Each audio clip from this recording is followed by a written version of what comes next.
días, bienvenidos a la sección de la entrevista aquí en Gaceta del Meridiano. Hoy con nosotros el escritor Jorge Fonte. Buenos días, Jorge. ¿Qué hay? Muy buenos días. Gracias por venir a Gaceta del Meridiano. Gracias por haberme invitado. Te encuentras estos días presentando, hoy vas a presentar aquí en El Hierro, El hijo del apotalado. Es una novela histórica, no deja de ser novela, no deja de ser ficción, pero es una novela que tiene un fondo histórico bastante profundo, bastante documentado, y cuenta los años de la represión franquista aquí en la isla a través de un personaje principal muy vinculado conmigo, con mi apellido, porque te cuento, todo esto surge un poco a raíz del libro de Cabrera, La represión franquista en El Hierro, que hace 3 años pues empiezo a ojearlo, a leerlo, y lo estoy leyendo y de repente me topo con un nombre que jamás en la vida había oído hablar de él, que es Pastor Fonte. Pastor Fonte. Claro, tiene mi mismo apellido, entonces me llama la atención. Y en el libro de Cabrera dice que era el número 2 de la falange española de las Jones en El Hierro. Y más me llama la atención. Empiezo a preguntar a la familia, a amigos, quién era Pastor Fonte. Mucha gente no quiso decirme, no, eso no, mejor no hablar. Pero quien me habló no tuvo un buen hablar. O sea, el recuerdo no era bueno, lo cual para un novelista eso incentiva aún más el interés.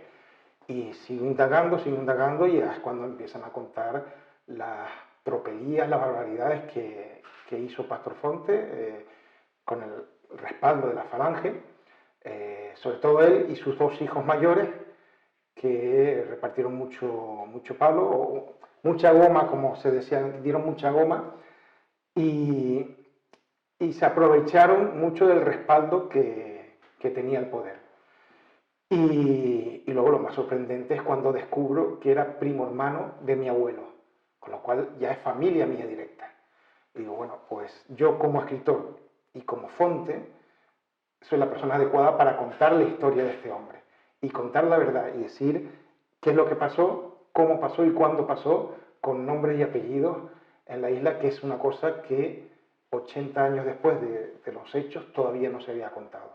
Es que tirar de la manta de la posguerra no es complicado en España todavía, sí. Pero tirar de la manta, por ejemplo, en sitios pequeños como El Hierro, también parece gente. Me decía hace tiempo, hace unos años, tuve la oportunidad de entrevistar, no aquí en Gaceta, sino para otros medios, a 4 o 5 hombres del Pinar que hicieron la guerra juntos.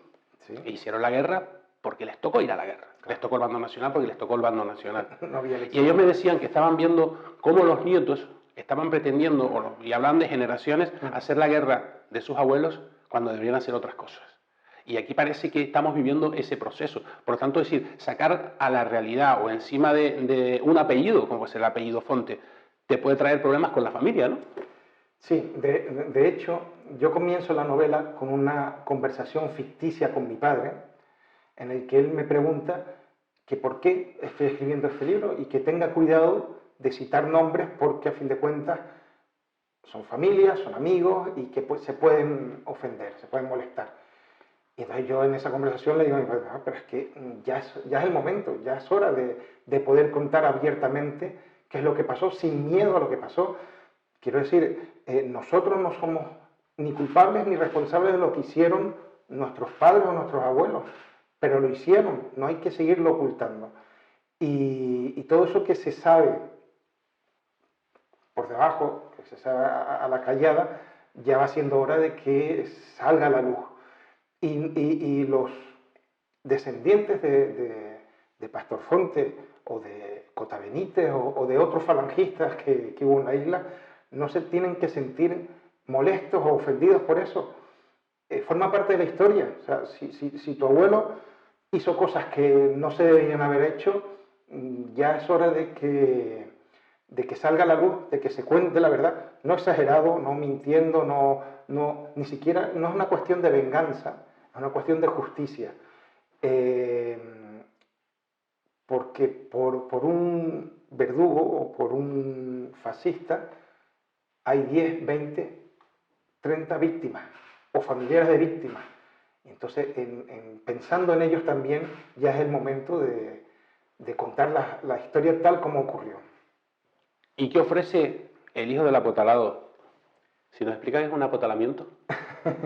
El apotalado es una palabra, es un canarismo muy vinculado con los años de la Guerra Civil, porque, bueno, todo el mundo sabe lo que es una potala, sí se sabe, y más aquí en una isla de pescadores. La potala era la piedra que se tiraba en las barcas de pesca para, en vez del ancla, para anclar la barca de pesca. Pues los apotalados eran las personas que se metían en sacos con piedras dentro y se tiraban en alta mar. En Canarias no hay como, por ejemplo, en la península, que las cunetas están llenas de fosas comunes. En Canarias la forma de deshacerse de los cadáveres de los fusilados era el mar o los tubos volcánicos. Ahora, además es noticia, hace poco, la cima de Jinama en Gran Canaria, lo que se ha encontrado ahí, lo que se está exhumando ahora, desenterrando, es para ponerte los pelos de punta, porque además es un sitio que no es de paso, o sea, no es un sitio accesible, sino que vas ahí solo, exclusivamente a eso, y no sé, las cifras son terribles. Entonces, en el Hierro no hubo víctimas mortales, creo que, si no me fallan los datos, es la única isla que no tuvo víctimas mortales, pero sí hubo herreños que acabaron en Faifes y que de Faifes no volvieron y no se sabe dónde están. Entonces siguen siendo víctimas del franquismo, y yo en la novela lo que hago es contar un poco la historia de toda esta gente, de lo que ocurrió aquí. Realmente la novela transcurre desde el estallido de la guerra, básicamente, desde el 36 hasta la visita de Franco en el año 50. Más o menos ese es el periodo y cuento un poco cómo se desarrolló la transición, la represión franquista, la represión franquista en el Hierro, cómo los falangistas, dando nombres y apellidos, que también es una cosa que hacía falta que se dijera y que se supiera, aunque realmente se sabe, pero una cosa es lo que se dice y otra cosa es que esté escrito, ¿no? Pero que muy pocos historiadores locales se habían atrevido a poner nombre y apellido, y yo, basándome en documentación oficial, sobre todo conseguida aquí en los archivos de la delegación del gobierno, que tiene un archivo muy rico y muy interesante, ahí consta y aparece muchos nombres de falangistas, porque fíjate, es curioso. Bueno, sobre todo los primeros años de la guerra, cuando ellos decían el segundo año triunfal, sí. Cuando alguien quería salir de la isla, tenía que pedir un permiso. O sea, había un barco, creo que eran 2, 3 barcos a la semana como mucho. Para salir de la isla tenías que pedir permiso a la delegación del gobierno.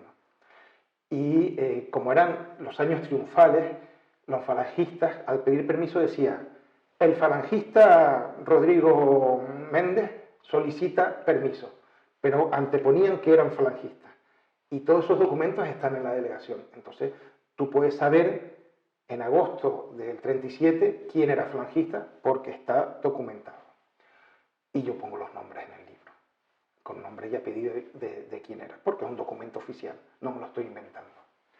Entonces, yo creo que es interesante y que ya era hora, ya era el momento de hecho, yo creo que hemos tardado mucho. Esta novela es del 2022, pero esto tenía que haberse escrito y publicado en los años 80, en los años 90, no haber esperado tanto.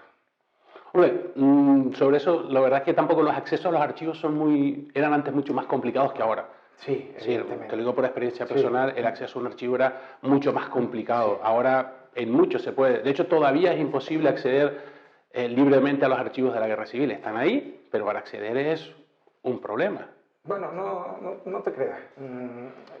Quiero decir, y te pongo un ejemplo. Hay un tema que no va a ser mi siguiente novela, pero sí es un proyecto que tengo en mente, que es la historia de Atilano Quintero del Pinar, ¿no? Este hombre que estalla la guerra, lo reclutan y acaba siendo capitán de los maquis en Francia. Una historia tremenda. y la Gestapo lo apresan en el 44, se lo entregan al gobierno español y Franco lo fusila en Valencia en el 44. Pues el expediente del juicio, del fusilamiento, lo conseguí sin ningún problema, está en el archivo militar de Salamanca, y es simplemente ir ahí, solicitar el expediente y lo copia. Vamos, no lo puedes fotocopiar porque ya está hecho polvo, pero bueno, con el móvil sacas fotos y tienes el expediente. Entonces, realmente, y está en un archivo militar, o sea que no es un archivo civil, sino es un archivo militar. Si se quiere, se puede... No, hay acceso. Por ejemplo, el archivo militar intermedio, el que está en Almeida, es muy accesible y eso es muy amable. Estoy por experiencia personal, sí. Pero a lo que me refiero que esa búsqueda remota... documentos que sea más complicado, pero, hombre, yo creo que ya, con 40 años de democracia, ya es... Además, nos estás adelantando que a raíz de aquí va a haber otro episodio que es el de Atilano. Sí, porque la historia de Atilano tiene una fuerza tremenda, es apasionante. Y es muy novelística, entonces es muy atractiva para un novelista meterle mano a esa historia y reivindicar la figura de un herreño que acabó luchando no solo contra el franquismo, sino contra el nazismo en Francia, y luego regresó a España, entró por los Pirineos de nuevo, y en el Levante estuvo ahí entre las patrullas de los maquis, y llegó a tener un cargo bastante relevante hasta que lo que sea. Entonces, es una historia que si no te dicen está basado en hechos reales, piensas que es todo inventado. Todo novelado. Todo novelado. Y no, ese señor era un pastor de aquí, del Pinar. ¿Y a dónde llegó? Bueno, nos vamos quedando sin tiempo y una pregunta. ¿Queda algo por contar en esta novela? Bueno, una de las... ¿Por qué no cabe o porque es mejor dejarlo para ampliar en otro lado? O sea, la novela se publicó en julio, ¿vale? O sea, es un recién nacido, como 2 meses apenas. Pues me han llegado muchas referencias, o sea, gente que la ha leído y que tiene anécdotas y me las cuenta una vez ya publicado. No, porque Pastor Fonte a mi padre le hizo tal cosa, y claro, eso lo va enriqueciendo. Si yo lo hubiese sabido antes, lo hubiese metido en la novela. Pero claro, es gente a la que yo no conocía, porque para toda la investigación yo me entrevisté con muchísima gente aquí en El Hierro, y entonces, como había muchas de las cosas que te contaban eran por cuestión oral, claro, por ejemplo, lo que cuento en la novela del aceite de resino, cuando iban a los bares los falangistas y obligaban sobre todo a las personas mayores, a beber aceite de resino, y luego se reían de lo que pasaba.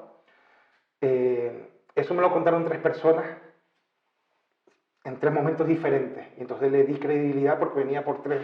Eso no está en documentación, pero cuando 3 personas distintas te lo cuentan, ya le da veracidad. Y entonces, a raíz de la publicación del libro, la gente que lo ha leído me recuerda cosas que les contaban sus padres o sus abuelos de lo que pasó aquí, y me las cuentan. Y algunas coinciden con algunas cosas que yo pongo en el libro, y otras son anécdotas nuevas. Quedaría para hacer otra novela, pero claro, ya está fuera de plazo. Sí, bueno, porque para terminar, matar a Franco en El Hierro. Matar a Franco en El Hierro, eso es hacer spoiler, no podemos. Bien. Pues damos por terminado. Bien. Pues, joder, muchas gracias por venir a Gaceta, las puertas siempre abiertas. Gracias. Para cuando necesites cualquier cosa de nosotros, aquí estamos. Volveremos a vernos. Sí.